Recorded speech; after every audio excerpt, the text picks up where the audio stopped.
do the same thing now. Now, Esau will be up here. Jacob is up here. Jacob is right under Christ. Esau is right under Satan. That's how it works. So whatever Satan wants done, he uses Esau or an Edomite. Whatever Jesus wants done, he uses the Jacobite, meaning those that have accepted him. Now, it said that Esau came from the field. If you go back to Matthew, it said that the field is the world, and let the wheat and the tares grow together. The tares are Esau, and the wheat is Jacob. And God said, don't try to pull them up. You get to pulling Esau up out of this thing, you're going to pull up the wheat also. You know why? Because there are people in your family that are Edomites, and you're a Jacobite, and all of y'all are in the same church. And then somebody makes your Edomite sister mad, then you little crazy Jacobites leave with them. Because you don't even know who's operating. You don't know what spirit is running the house, and they operate in this thing, and that Edomite could care less that they pull all of those people out of that church when you just built that church and give that pastor a heart attack trying to pay for something that you all promised you were going to be there to help do that. That's the spirit of Edom. But see, we don't talk about this guy, but I'm going to talk about him for a couple of weeks because you need to understand a little bit about this guy. Now, they struggled in the womb, and the children struggled together. You see, I've read some commentators, and they say, well, you know, Esau was struggling with Jacob. No, they were struggling together. They were fighting each other in the womb, just like stuff in you. The God in you fights the devil in you. The devil in you fights the God in you. That's Esau and Edom in the womb, Esau and Jacob. That's why you have the battles you have. And you say, Paul said in Romans 7, when I would do good, Edom is right there with me. Esau is there. Mount Teman, Mount Basra, Idumea is there, and all this stuff is going on inside of me. You married, and you say, well, this is how we need to spend the money. Then you got an Edomite you married to say, well, I don't believe that. We're going to do so and so and so. You can't get your stuff together because you're married to an Edomite. Oh, some of y'all got quiet on that. You must be an Edomite. But now, you know, we don't skirt the truth here now. We're going to deal with it. They struggled together. You see, this is another real interesting thing.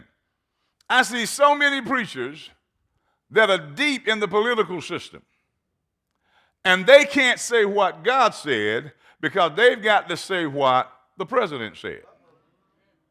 Edomites. They got to say what their Congress or senator said because they've got a congressman or senator or and a government official that's a part of their church. So they can't say what is the truth because they've got to stay in good graces with that person because they want to make sure, that politician wants to make sure that he gets his point across, so he actually buys and counsels the pastor.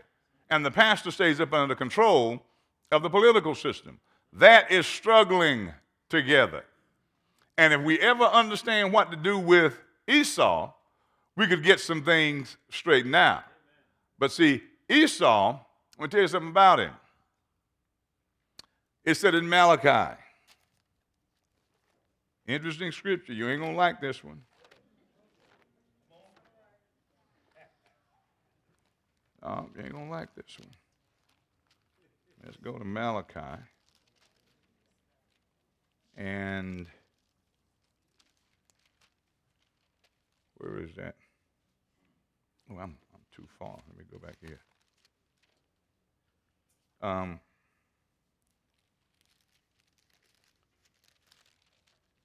He said in chapter 1, the burden of the word of the Lord to Israel by Malachi. I have loved you, saith the Lord, yet ye say, wherein? hast thou loved us. Was not Esau Jacob's brother, saith the Lord? Yet I loved Jacob, and I hated Esau, and laid his mountains and his heritage waste for the dragons of the wilderness. Whereas Edom saith, we are impoverished, but we will return and build the desolate places. Thus saith the Lord of hosts, they shall build, but I will throw down, and they shall call them the border of the wickedness, and the people against whom the Lord hath indignation forever. Not just for a minute. He said, I hate it. I hate what they do. I hate the way they think. And he said, I have indignation against them forever. And your eyes shall see, and ye shall say, the Lord will be magnified from the border of Israel. He said, folks, don't misunderstand it. I am a God. I love righteousness. I love people that will grow and nurture and develop. He said, but I hate those that have the spirit of Esau, that's always trying to get over on everybody else. He said, I came to a world that was destroying itself, and I came not to get over, but to get under it and help it. He said, but Esau will see that there is a disagreement, a struggle going on. He'll get right in it and pit both sides against the other until he can get what he wants. And if you go back and start to study a little history just from the last 200 years, you'll find that many European nations, they got right up under in the midst and created warfare so the people would kill themselves off so they could take the land. Go study Rwanda, the Tutsis and the other group. Well, that was done through European intervention, creating this warfare among them to get them to kill each other off. Then the European powers come in and take the land. That's how they do that. That's how Esau works. See? And when you see that kind of spirit operating anywhere around you, that's pretty much what you're dealing with. You see, Esau is a worse boy than Cain. Cain was just a flat-out murderer. Cain just gonna get mad with you. He just kill you. You see, a lot of young brothers today, they operate in the spirit of Cain. Oh, you stepped on my foot, I'll take you out. But now, Esau, he'll figure out how to maximize the benefits and money he can get out of you before he kills you. See, that's Esau. That's the difference. Cain just go ahead and take you out, doesn't care whether you make any money or not. And then he'll just lie to God about whatever. But Esau, I'm going to get him at the right time, but let me see how much I can get him to do for me so I can get my benefit out of it. That's the spirit of Esau. Now,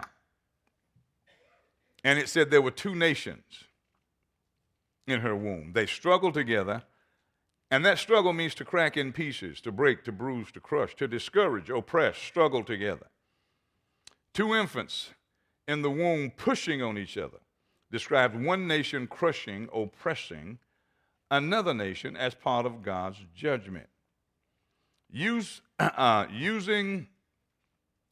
treating another person unfairly or violently.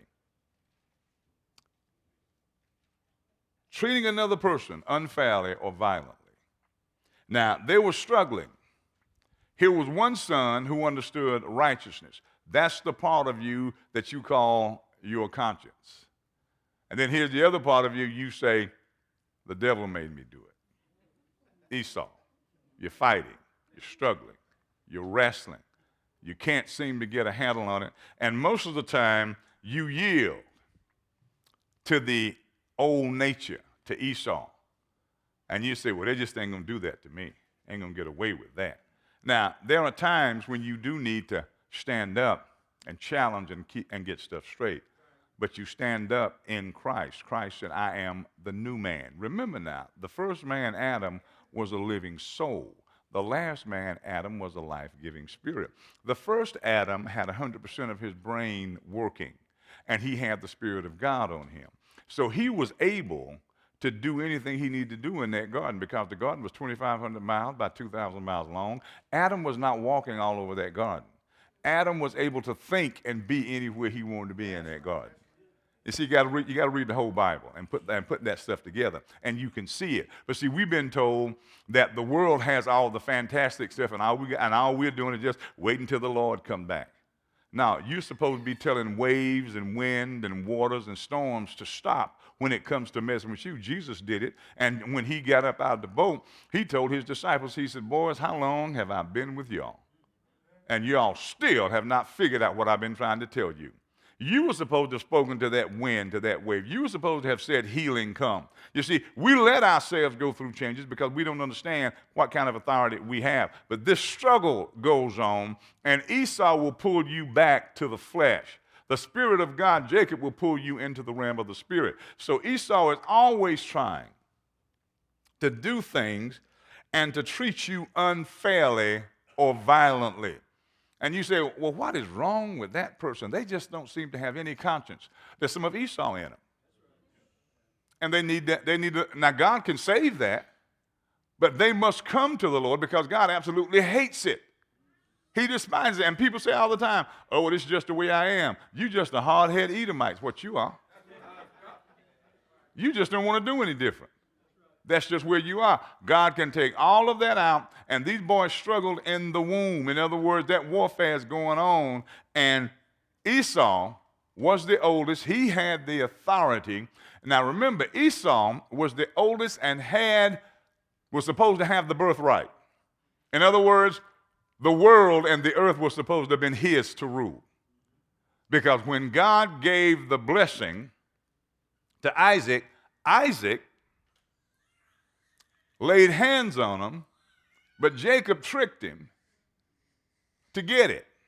Well, see, this is the thing about it. I don't say, well, Jacob was just such a bad fella. No, I say, the Bible said Esau despised his birthright. You see, you can't trick me out of something if I know the value of it. I don't care how hungry I am. That's right. And see, Esau obviously did not try to understand the level of value in this thing God was giving him.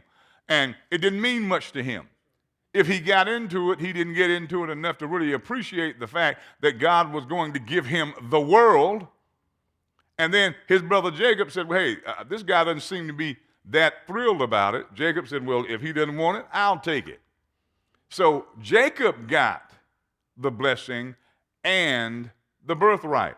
Esau was disturbed afterwards. Don't have time to go through all the scriptures, but he was mad enough that he could have killed him. So his mother sent Isaac, said, you go over to where your uncle Laban is, and you stay there for a while until your brother cools off. Because your brother right now wants to hurt you. He will kill you if you don't get out of here. And he got away, and that's where he met Rebekah. And he went to his uncle Laban, and that's where Jacob was there, and that's where he met, now what was his wife's name? Not Rebekah, but Jacob married, what was her name? Rachel. That's right. Jacob went over there, and he married Rachel. That's where he met Rachel.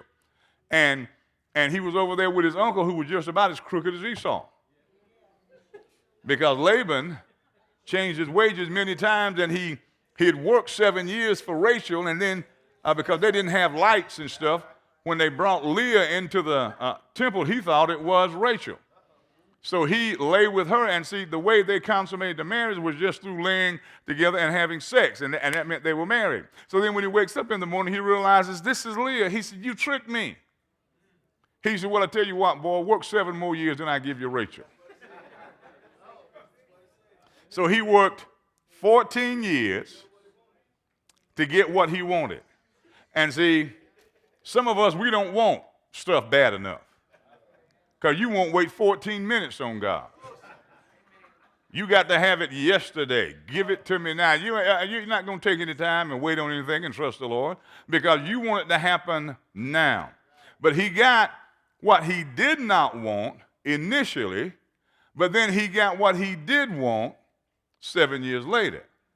But all of those women, including the other wives, what we call concubines, they gave him the 12 sons that became the 12 tribes of Israel. Now, this is the thing about it.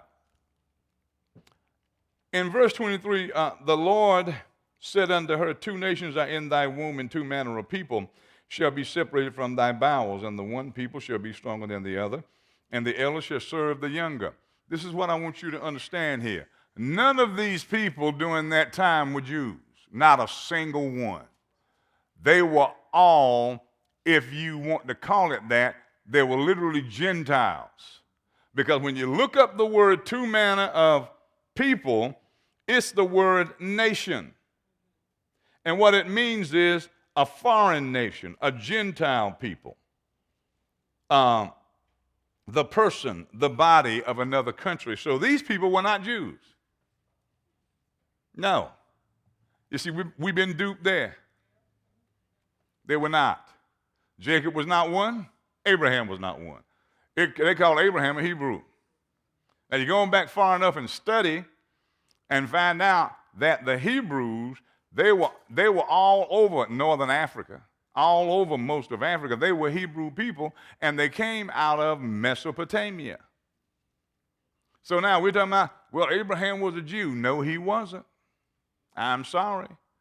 Well, Rebekah and Isaac was a Jew. No, they weren't. Well, Jacob was a Jew. No, he wasn't. Well, now, if these boys are twins, and one of them was a Jew, shouldn't Esau be a Jew? I'm just saying. You see how people play with us? You see how they mess with our minds? The Bible ain't said that. They didn't start operating as Jews until God took the 10 tribes away in 521, 22 BC.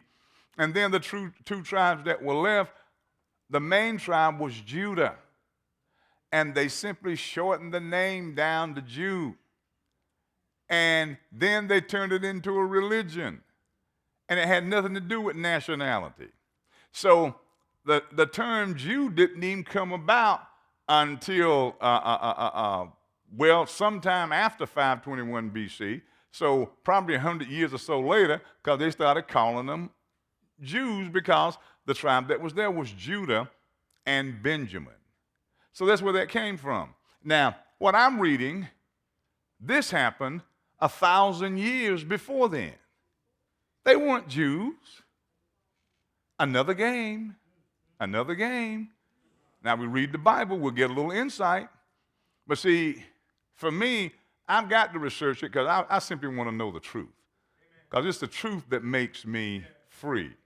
I am tired of being in bondage. I just want to know what it is so I can get out from under. Now, I've only got a few minutes, but I'm going to go show you something in just a moment. Now, manner, that's the word derek, a road as trodden, a course of life.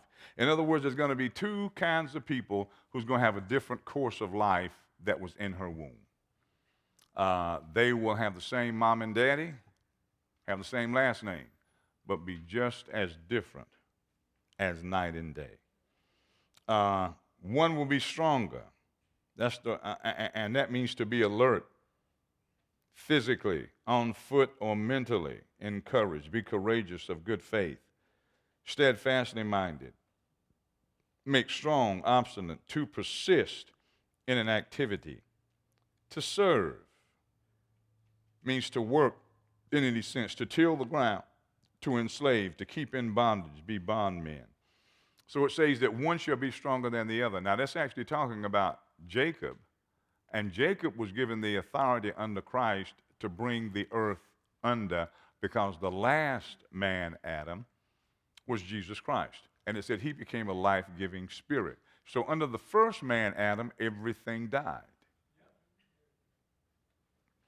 The last man, Adam, who was Jesus Christ, he said everything comes alive because the creation is groaning, waiting for the manifestation of the sons of God. So the whole creation is waiting for us to start to use our mouth for the right thing. Rather than oppress, curse each other, lie to each other, beat each other up, hold each other captive, misjudge each other, say things that are hurtful, say things that wound. The creation is waiting for us to start to say the things that build, that bring life, that set forward momentum. That's what the creation is waiting for. But the creation can't get it until we get it. Now, Esau was supposed to have been the one that controlled the world. Now go over, this is where I'm going to have to stop, to chapter 27.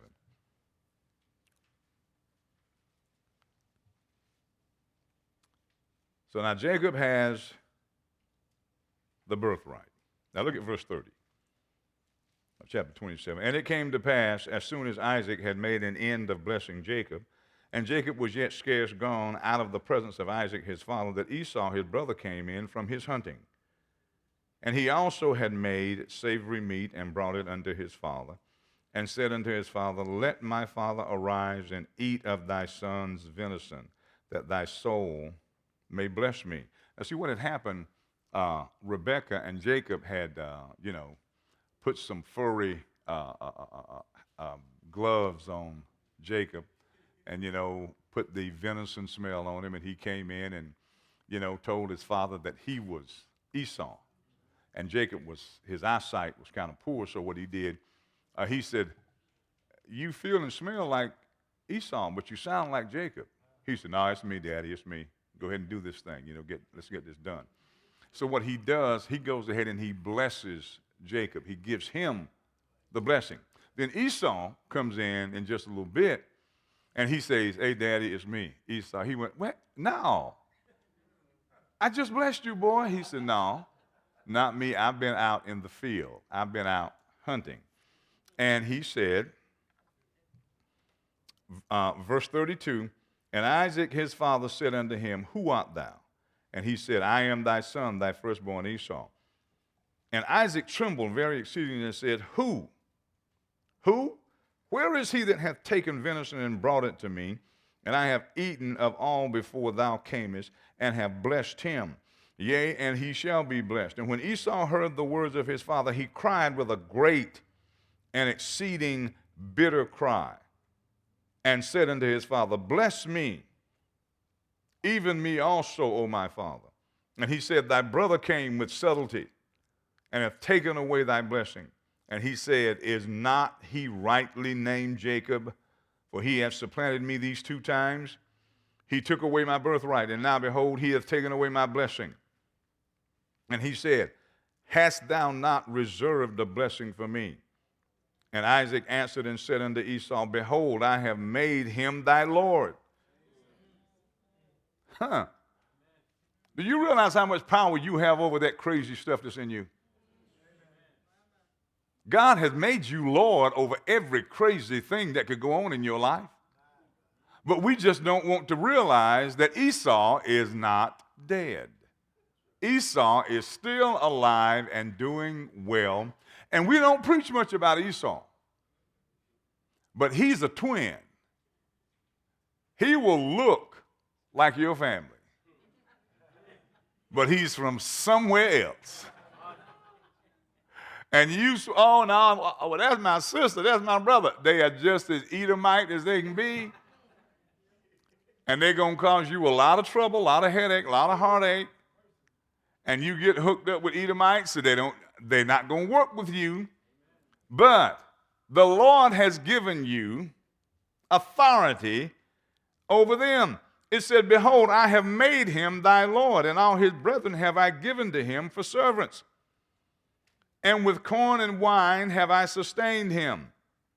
And what shall I do now unto thee, my son? He said, Listen, I've given him authority over you. He's got servants. The land is going to yield to him. What you want me to do for you? Ain't no double blessing here, boy. You sold the birthright, and the birthright said you were supposed to be first. But you said you didn't want it. So now, really, how can I give the blessing to somebody who is not first anymore? So Jesus Christ has made you first. So now tell me this. If all of us come up under Jesus Christ, whether black, white, Jew, or Greek, and he made us first in him, how can you be black and be second or third and somebody else be first? The scriptures don't even support that kind of idiocy. It's crazy. We are Lord over Edom.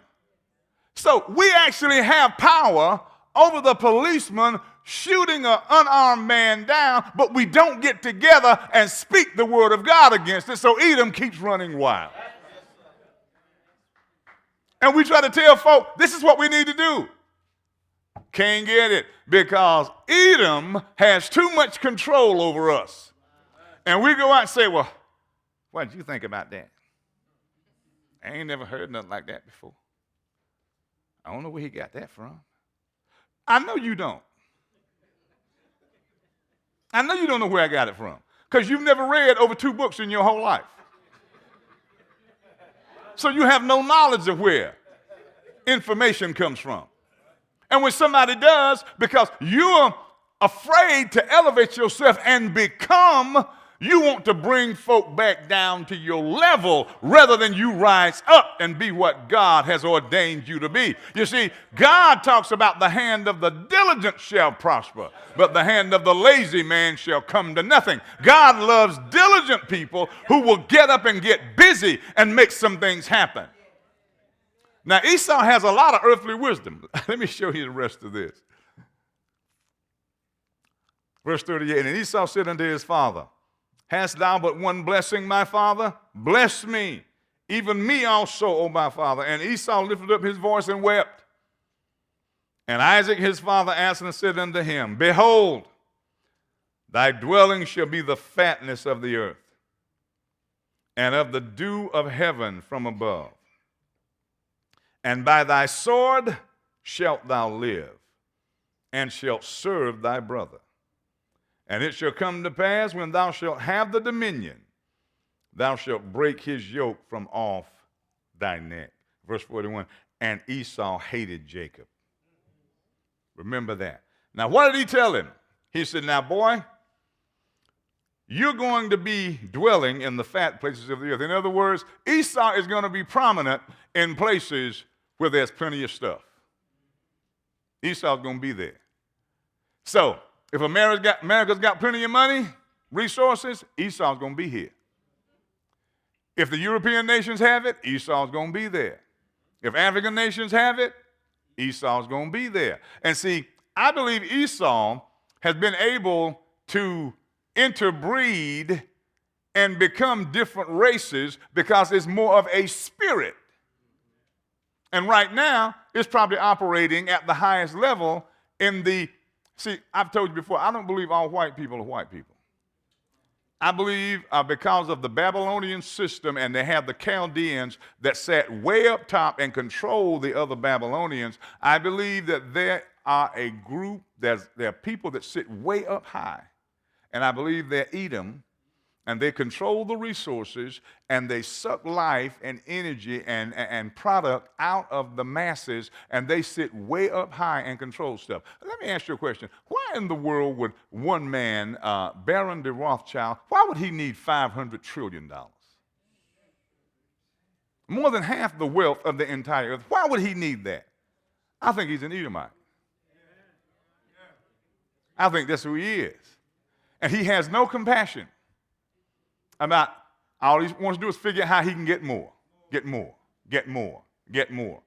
And there are people sitting way up top that control, and whoever is in power, I believe that's who will have the people that look like them sitting way at the top. Now, he said, verse 40, and by thy sword shalt thou live. Hold it. And by thy gun shalt thou live.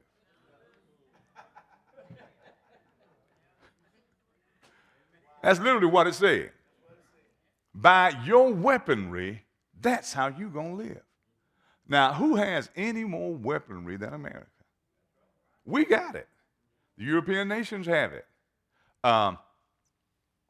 What we call the third world countries, they don't have it.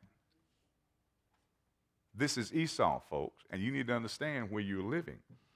And he said, and it shall come to pass, when thou shalt have the dominion, thou shalt break his yoke from off thy neck. You see, there has been a time when Esau has been kind of low-key and undercover. And the church has had the power and been pushing righteousness. But the time is on us now when Esau is saying, I don't want to hear nothing the church got to say. I don't want to be bothered with it, don't need it. And I know that they have itching ears and they're turned away from the truth, so I am not interested in that thing. And I'm going to throw the church's dominion off, which is